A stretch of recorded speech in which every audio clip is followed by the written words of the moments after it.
Architect Adrian Holloway helps an exhausted stranger. Vivian Ashcroft carry her suitcase into a Seattle hotel where a clerk mistakenly assumes they are husband and wife.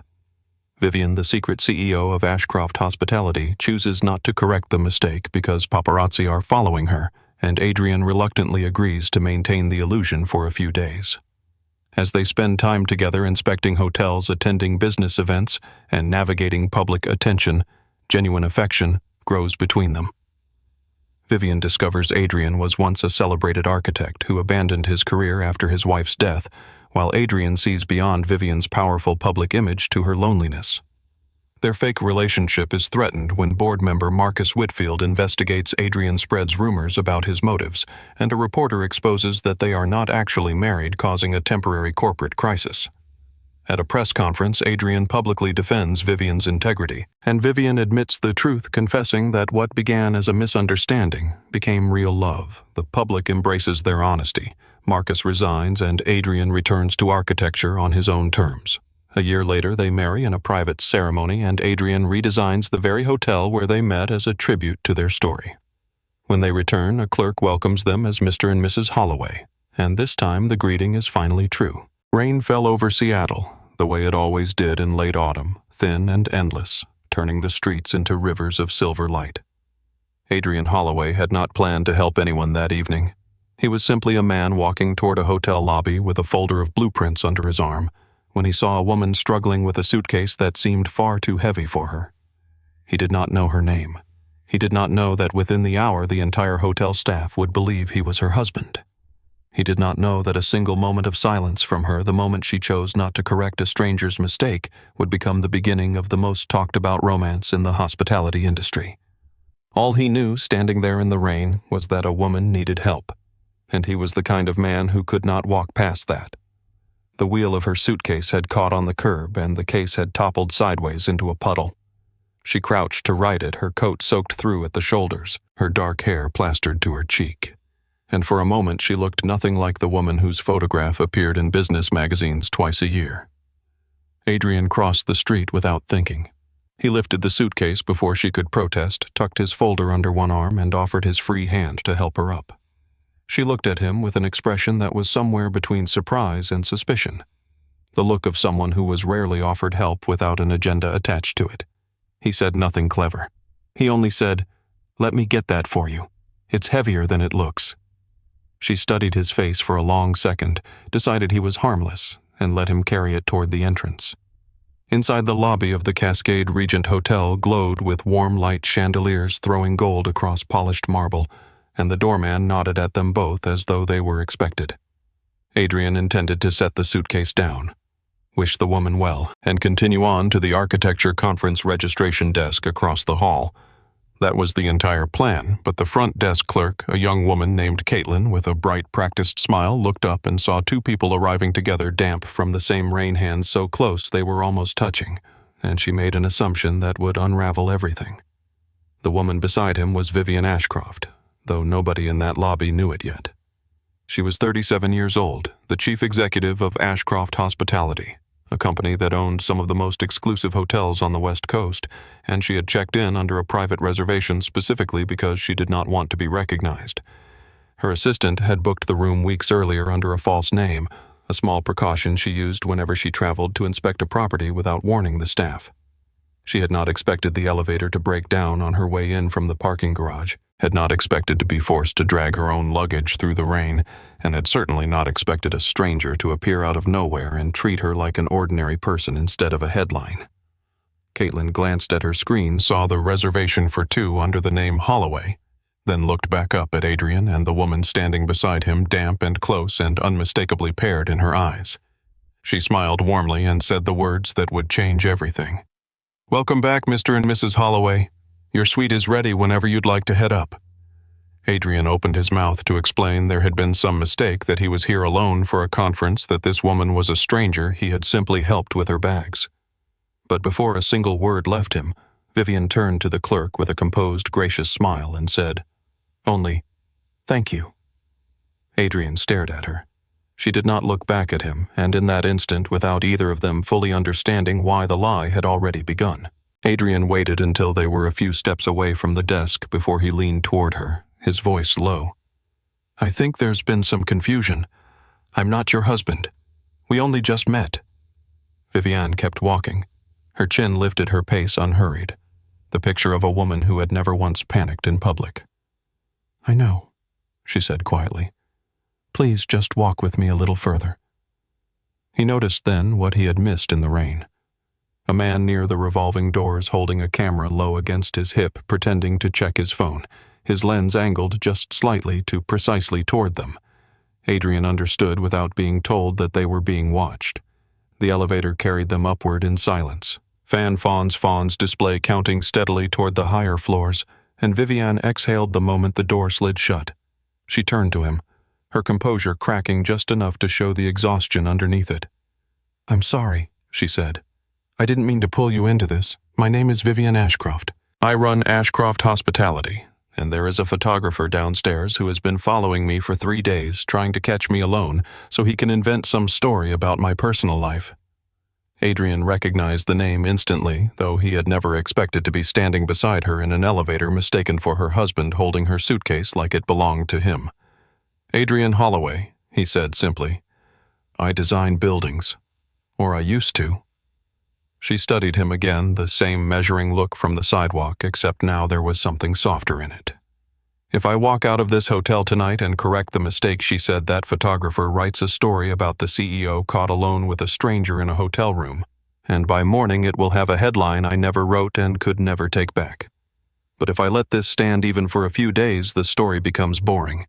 A married couple checking into a hotel is nothing. Nobody chases nothing." Adrian considered this in silence as the elevator slowed. "And what happens to me in that story?" he finally asked. "The man who isn't your husband." Vivian met his eyes, and for the first time that night there was something like an apology in her voice. "I was hoping you might be generous enough to find out." The doors opened onto a quiet hallway lined with soft lighting, and neither of them moved for a moment. Adrian thought of the conference downstairs, the badge in his coat pocket with his own name printed on it, the ordinary week he had planned for himself. He thought, too, of the years since his wife had died, the quiet routines he had built to avoid exactly this kind of unpredictable, complicated moment. And yet something about the steadiness in Vivian's eyes, the way she did not beg, only asked, made him set his folder down on the small table by the elevator and say, "A few days. That's all I can promise." Vivian nodded once as though sealing a business agreement, though both of them understood this was nothing like the deals she signed at the office. Behind them, the elevator doors closed, carrying away the version of the evening where they had simply been two strangers who never spoke again. Over breakfast the next morning, Vivian laid out the terms with the same precision she used in board meetings. Though her voice was quieter, almost careful, as if she understood she was asking for more than a business favor. She told him there would be no physical contact beyond what was necessary to maintain appearances in public. No questions about her private affairs beyond what he needed to know to keep the story consistent, and no lies told that were not absolutely required. Adrian listened without interrupting, turning his coffee cup slowly in his hands. And when she finished, he asked only one question. "What happens to you if this doesn't work? If someone figures it out?" Vivian's jaw tightened almost imperceptibly. "Then the board finds a reason to question my judgment. The stock takes a hit, and every man who has ever wanted my position gets a little closer to it." Adrian nodded slowly, understanding for the first time just how much was resting on the quiet lie they had agreed to keep. He asked her, too, why she had not simply corrected the mistake the moment it happened back at the front desk before either of them had time to think it through. Vivian considered the question for a long moment before answering honestly. "Because for one night," she said, "I wanted to walk into a room and not be the only name people whispered about. I wanted someone standing beside me even if it wasn't real." Adrian did not respond right away. He had built his own version of solitude out of grief, deliberate and guarded, while she had built hers out of power and exposure. And though the two things looked nothing alike from the outside, he recognized something familiar in the loneliness underneath her explanation. "I understand that more than you might think," he said quietly, and left it there, unwilling to explain further before the coffee between them had even gone cold. They agreed on a handful of practical details before the morning ended. Small logistics that would keep the illusion consistent should anyone ask. He would say they met at a mutual friend's dinner 2 years earlier. She would say they had kept the marriage quiet because of how relentlessly the press covered her personal life. Neither of them expected the arrangement to last more than a few days a week at most, just long enough for the photographer downstairs to lose interest and move on to some other story. Adrian folded his napkin, set it beside his plate, and extended his hand across the table the way he might close a business deal. A few days, he said again, sealing it. Vivian shook his hand, and neither of them let go quite as quickly as the moment required. They spent that first full day walking through the hotel together, Vivian posing as a guest, inspecting the property she secretly owned. Adrian at her side offering the kind of unthinking courtesies most men had long since stopped bothering with. He held doors without announcing that he was holding them. He noticed when she shivered near an open terrace and draped his own jacket over her shoulders before she could ask. He pulled out her chair at the restaurant, not as a performance for the staff watching them, but simply because it was how he had always treated the people he cared about. Vivian, who had been courted by executives and investors, and men who wanted her company's resources far more than they wanted her company, found herself watching him with a kind of quiet astonishment. Nobody had done these small things for her in years, not because no one wanted to, but because she had never allowed anyone close enough to try. By evening, word of the mysterious CEO and her husband had already begun spreading beyond the hotel walls. Someone had photographed them crossing the lobby, Adrian's hand resting lightly at the small of her back to guide her past a crowded corner, and the image had traveled quickly through gossip columns, eager for anything involving Vivian Ashcroft's personal life. Headlines speculated about a secret wedding, a hidden marriage kept from the public for years. A mystery man finally revealed. Vivian read the coverage in her suite that night, her expression unreadable, while Adrian stood by the window watching the city lights blur through the rain. "This is bigger than I expected," he admitted. Vivian set her phone face down on the table. "It always is," she said. "That's exactly why I never let anyone in." The days that followed blurred into something neither of them had anticipated. A rhythm that felt less like a performance and more like an actual life shared between two people. They ate breakfast together each morning without needing to discuss whether they would. Adrian learned that Vivian took her coffee black, except on days she had slept poorly when she added cream without acknowledging why. Vivian learned that Adrian always checked the weather before stepping outside, an old habit from carrying his daughter's umbrella years ago, though he never explained the memory attached to it. They toured hotel properties together under the guise of a married couple evaluating renovations, and the staff at each location treated them with the easy warmth reserved for people who clearly belonged to one another. One evening, as they sat together on the balcony, reviewing renovation sketches Adrian had made without being asked, Vivian noticed how differently he approached a building than the architects her company usually hired. Where others saw square footage and profit margins, he saw the exhausted traveler arriving after a long flight, the child who might one day run down a particular hallway, the widow who might sit alone at a particular window seat and need the light to fall just right. She asked him why he designed that way, and he was quiet for a long moment before answering. "Because a building outlives the person who commissions it," he said. "It should be built for whoever needs it most, not whoever paid for it." Vivian set down her coffee and looked at him for a long while after that, something in her chest rearranging itself in a way she did not yet have language for. At a charity gala hosted by one of Ashcroft Hospitality's largest investors, Vivian wore a deep emerald gown that drew every eye in the ballroom, and Adrian, in a simple black suit that had not seen use since before his wife passed, stood beside her with a steadiness that seemed to calm the nervous energy she carried into every public event. When an elderly investor asked how long they had been married, Adrian answered without missing a beat. Long enough to know better than to let her carry her own bags. The joke landed perfectly, laughter rippling through the small circle of guests, and Vivian laughed along with them genuinely before catching herself and wondering when exactly laughing beside this man had started to feel so effortless. It was near the end of that evening on the terrace overlooking the city that Vivian nearly lost her footing on a rain-slicked step, her heel catching against the stone edge. Adrian's hand shot out instantly, catching her elbow, pulling her steady against his chest before she could fall. For a moment, neither of them moved. Her hand had landed flat against his lapel, His other arm curved protectively around her back, and the space between them had narrowed to almost nothing.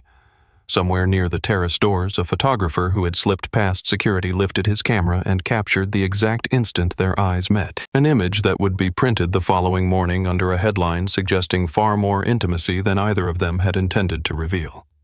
Vivian stepped back first, smoothing her dress, her cheeks faintly flushed from something that was not entirely the wine. "Thank you," she said quietly. Adrian only nodded, though his hand lingered near her arm a moment longer than necessary before he let it fall away. Neither of them spoke of the moment again that night, but both of them carried it back to their separate rooms, turning it over in the quiet, the way people do when something has shifted and they are not yet ready to name it. Curiosity, once it took hold of Vivian, was not something she knew how to ignore.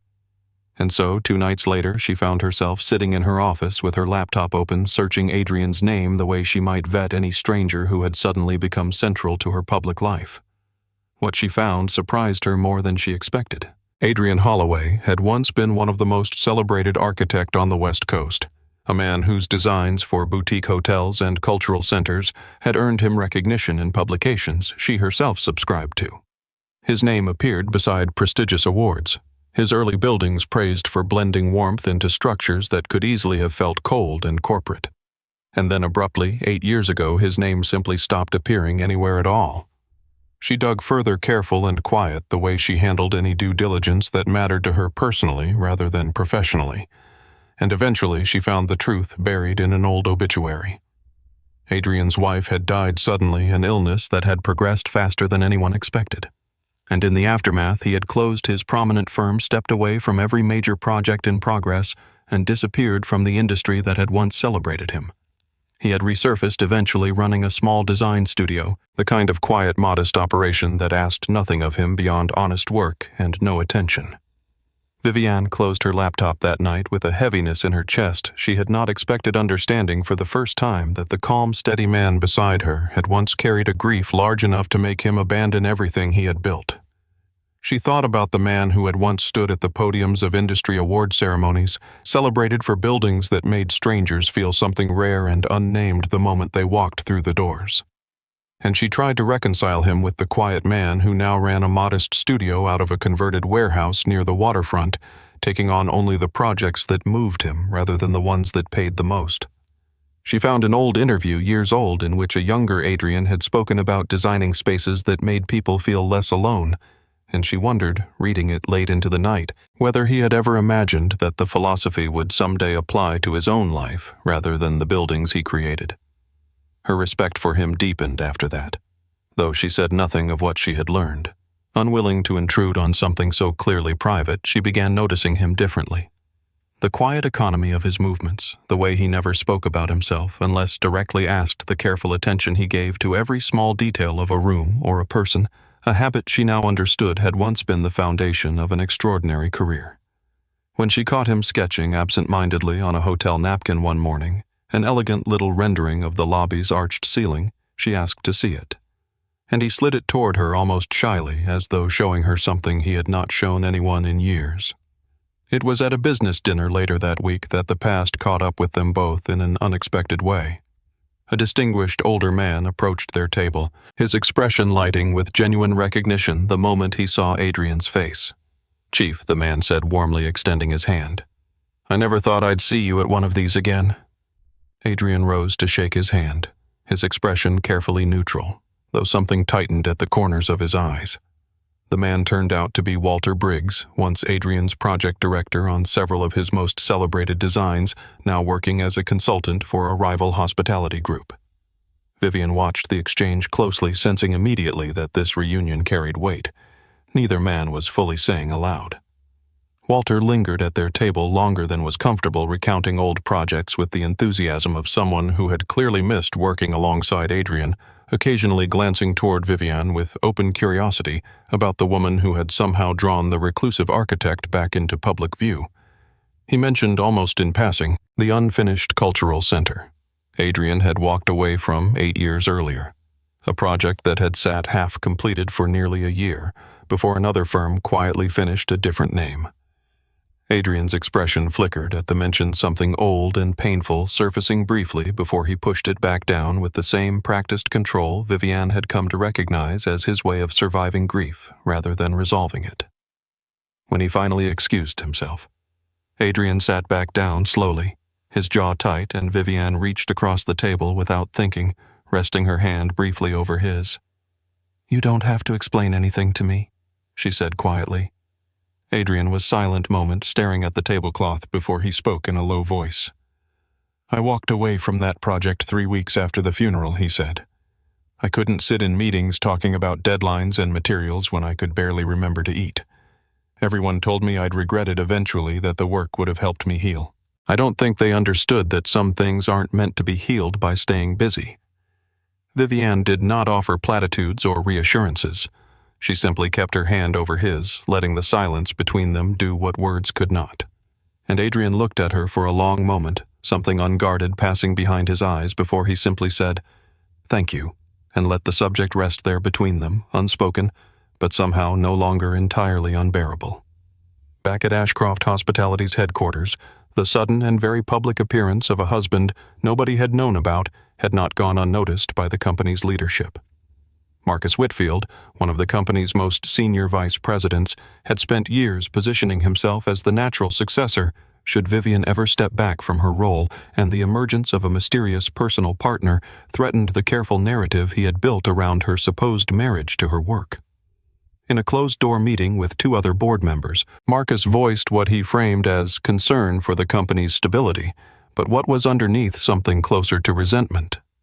"We know nothing about this man," he said.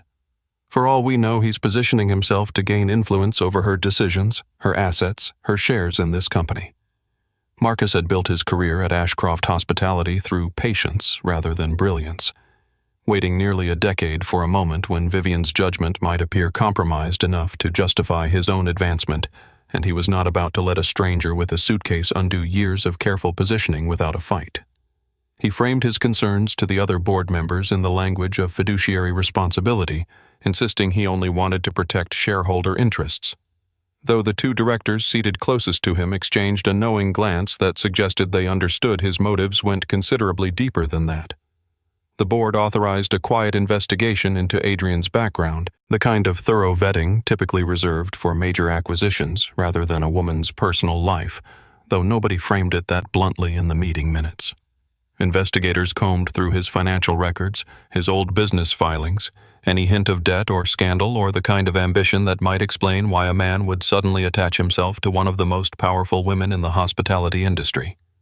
What they found instead, foreign settled Marcus far more than any scandal could have. Adrian's finances were, if anything, remarkably modest for a man who had once run a major architecture firm. He had donated millions from the sale of his previous company to grief support organizations and community health centers. He had designed and built entirely without charge 3 community centers in underserved neighborhoods across the state, projects he had never publicized and had in fact actively avoided taking credit for. When the findings reached Vivian's desk, she read through them twice, something warm and unfamiliar settling in her chest as she understood more fully who this man beside her truly was. There was no hidden agenda, no calculated pursuit of her wealth or influence. Only a man who had quietly rebuilt purpose for himself out of grief by giving away what he no longer wanted for himself. Marcus, frustrated by the lack of ammunition the investigation had produced, resorted instead to subtler tactics, planting a quiet rumor among industry contacts that Adrian was simply a clever opportunist who had orchestrated the entire hotel encounter to gain access to Vivian's fortune. The rumor spread slowly at first, whispered in boardrooms and industry lunches, gaining just enough traction to make Vivian's assistant flag it as a growing concern within the week. Vivian confronted Marcus directly during a routine executive meeting, her voice level but unmistakably sharp. "If you have concerns about my personal life affecting this company," she said, "bring them to me directly. Don't send investigators to dig through a private citizen's finances and then spread half-truths about the results when you don't find what you were hoping for."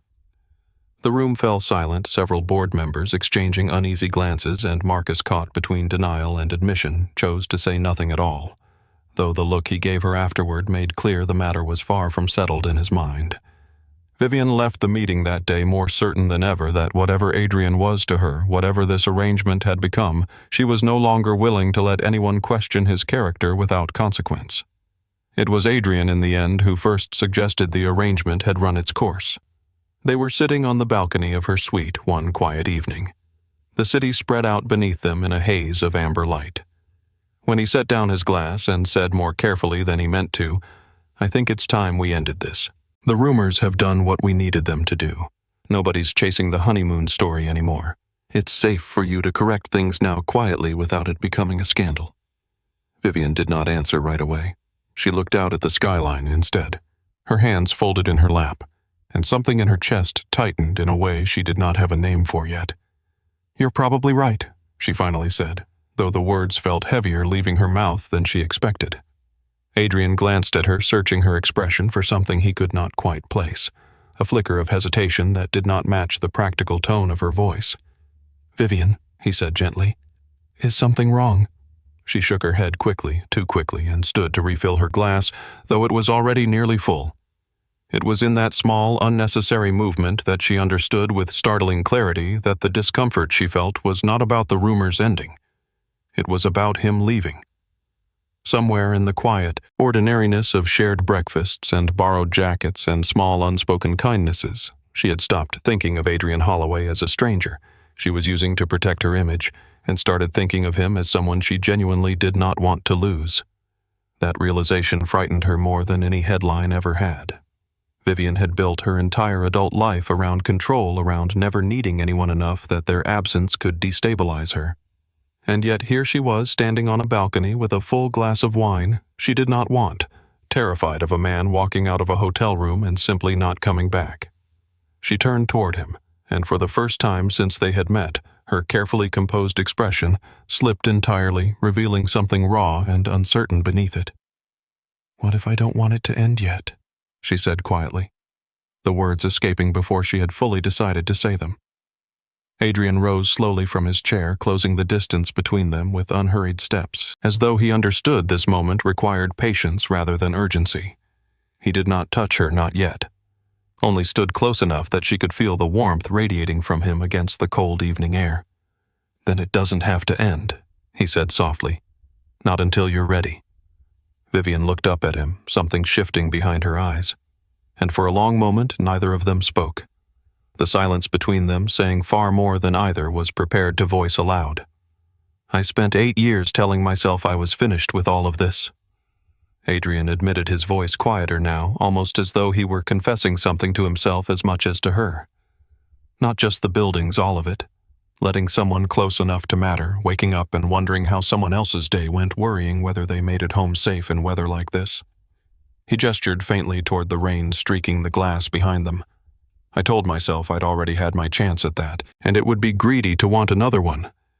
Vivian felt something catch in her throat, unfamiliar and sharp. And now she asked. Adrian looked at her for a long moment before answering. "Now I'm standing on a balcony with a woman I met 3 weeks ago, and I can't remember the last time not wanting to leave a room felt this complicated." 2 nights later, at a formal dinner celebrating the opening of a new Ashcroft property downtown, Vivian reached for Adrian's hand without thinking, her fingers lacing through his in front of dozens of investors, executives, and at least one photographer who had been quietly documenting their public appearances for weeks. It was not a performance. Both of them understood that immediately. The way her grip tightened slightly rather than staying loose and casual, the way his thumb moved gently across her knuckles in response. Across the room, Marcus watched the exchange with narrowed eyes, already calculating how he might use the moment against her, unaware that the tenderness in it was no longer something either of them could easily deny, even to themselves. The investigative reporter's article appeared 3 days later, under a headline that traveled faster than either of them could have anticipated, declaring in bold print that the CEO of Ashcroft Hospitality was not in fact married to the man photographed at her side for the past several weeks.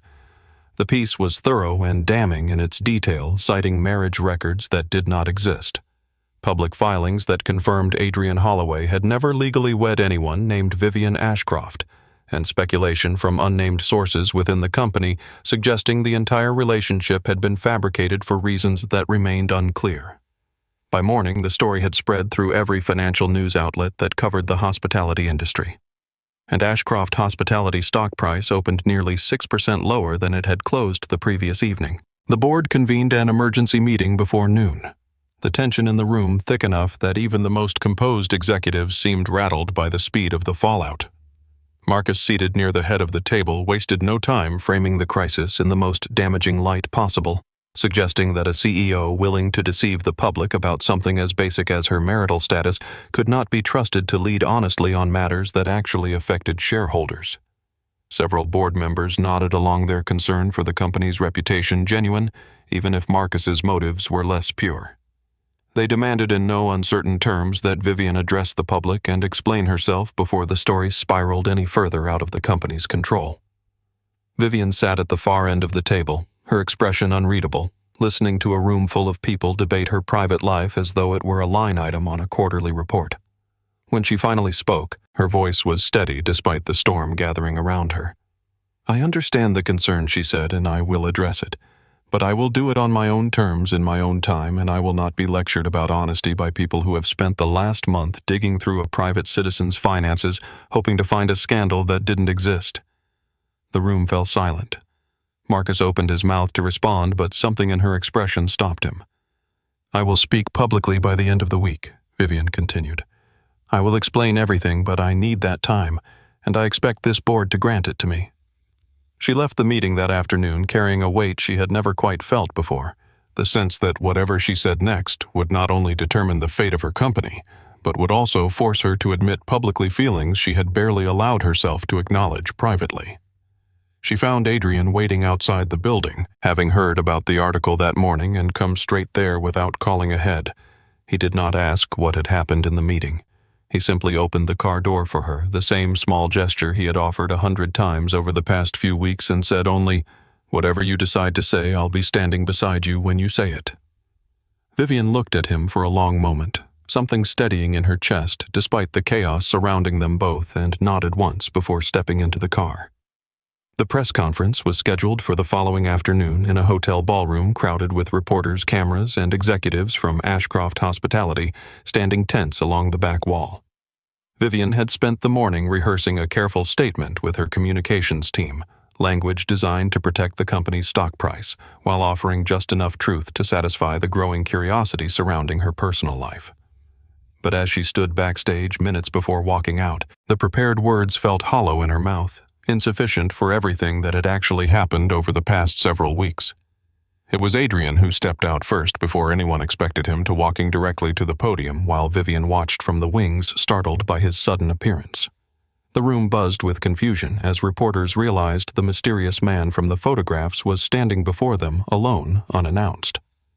Adrian adjusted the microphone with the calm, unhurried movements that had defined every public moment of the past few weeks, and began speaking before anyone could interrupt him. "I want to be clear about something," he said.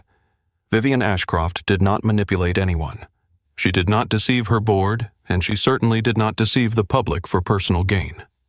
What happened between us began as a simple mistake. A hotel clerk assuming two strangers were a married couple, and it continued because I chose of my own free will to help a woman who was being hunted by cameras every hour of every day." He paused, his gaze sweeping across the room of reporters who had grown noticeably quieter. "I am not an architect looking for relevance, and I am not a man looking for her money. I am simply someone who watched a woman carry the weight of an entire company on her shoulders alone for years, and decided that for a few weeks she didn't have to carry it alone." The sincerity in his voice cut through the room in a way no rehearsed statement ever could have, and for the first time since the scandal broke, the tone among the assembled press began visibly to shift, skepticism giving way to something closer to genuine curiosity, even sympathy. Backstage, Vivian watched him defend her with a conviction she had rarely seen anyone offer on her behalf, not out of obligation or strategy, but simply because he believed it was true.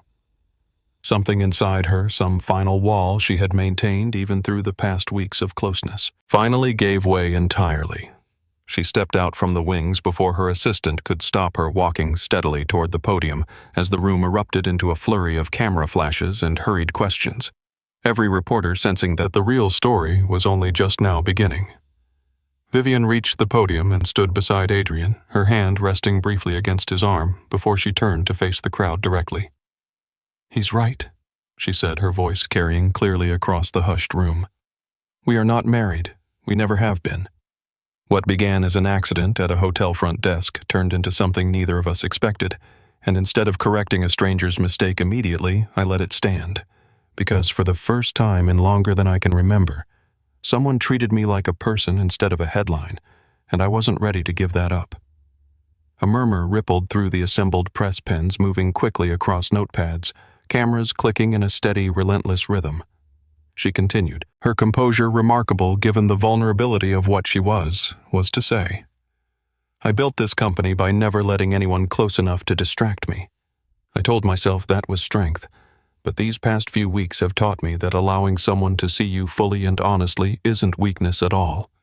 She turned slightly toward Adrian, and for a moment the crowded ballroom seemed to fall away entirely, leaving only the two of them standing together in the glare of the lights. "I wish I had the courage to tell you this privately first," she said, her voice softening. "But I suppose I've never been very good at doing things the easy way. I wish I had the chance to actually become the woman you deserve, rather than the mistake that led you here." The room went utterly silent, reporters forgetting for just a moment to record what they were witnessing. Adrian stood frozen beside her, his expression shifting from surprise to something far deeper, something that had clearly been building in him for weeks, without either of them saying it aloud.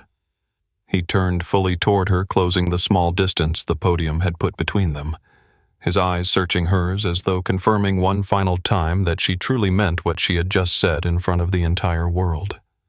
"You already are," he said quietly enough that only she and the microphones nearby caught the words. "You have been since the night you didn't correct that clerk."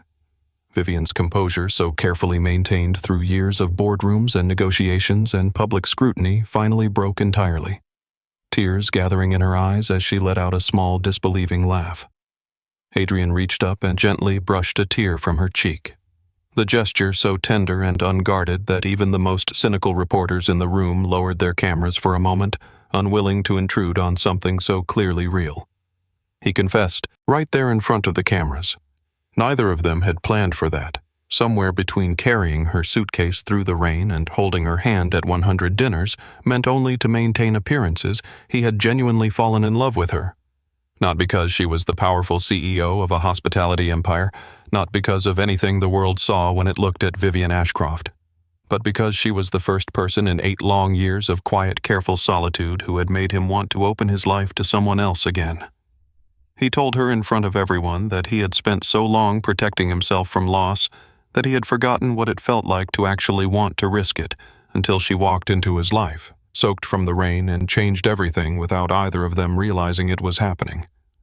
The story that broke across every financial and entertainment outlet that evening was no longer one of scandal or deception. It became instead one of the most talked about love stories of the year. A tale of an accidental meeting that turned into something neither party had sought, but both had desperately needed.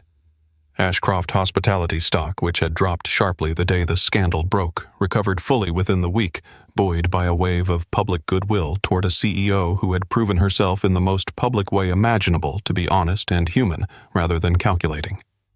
Marcus Whitfield resigned from the board within the month. His position no longer tenable after the quiet campaign against Adrian had become public knowledge exposed by an internal leak that Vivian herself declined to comment on. Adrian returned slowly and on his own terms to the world of architecture he had left behind 8 years earlier. He did not chase the fame his early career had brought him, but he accepted select projects, ones that meant something to him personally, ones connected to the community work he had quietly continued throughout his years away from the public eye. He and Vivian built a life together that balanced her demanding role at the head of a growing company with the quiet, steady rhythms he had always preferred. Dinners at home more often than galas. Weekends spent walking through neighborhoods rather than boardrooms.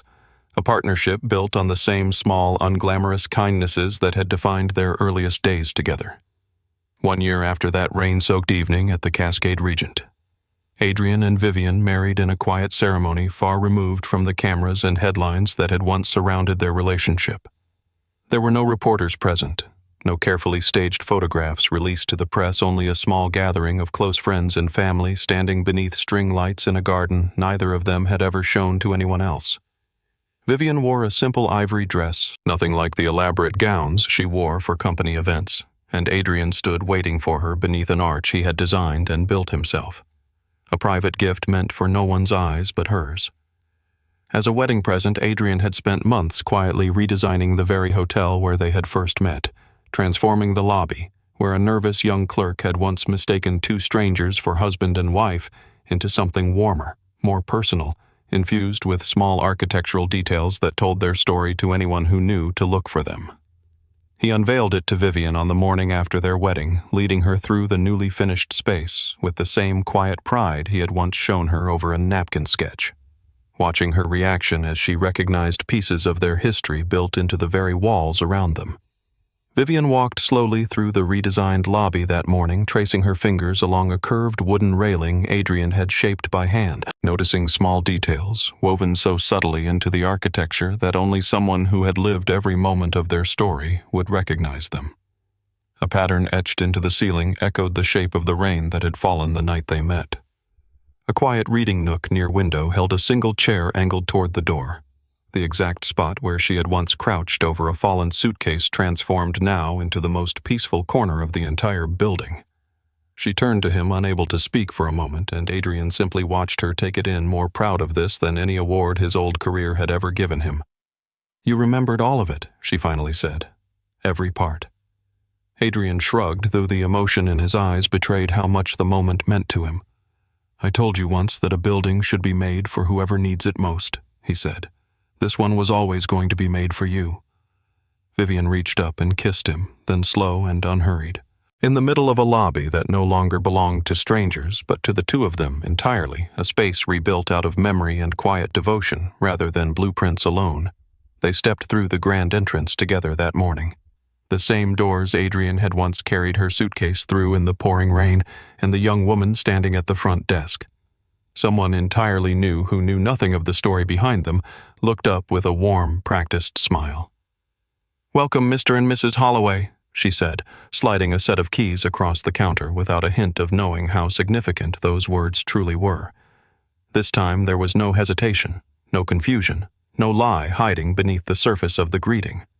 Vivian simply smiled and reached for Adrian's hand, lacing her fingers through his the way she had learned to do so naturally over the past year, and Adrian, standing beside the woman who had once been a stranger with a heavy suitcase in the rain, did not correct the clerk at all. He only smiled back, pulled his wife gently toward the elevator, and let the doors close behind them on a love story that had begun with a simple misunderstanding and ended exactly where it was always meant to.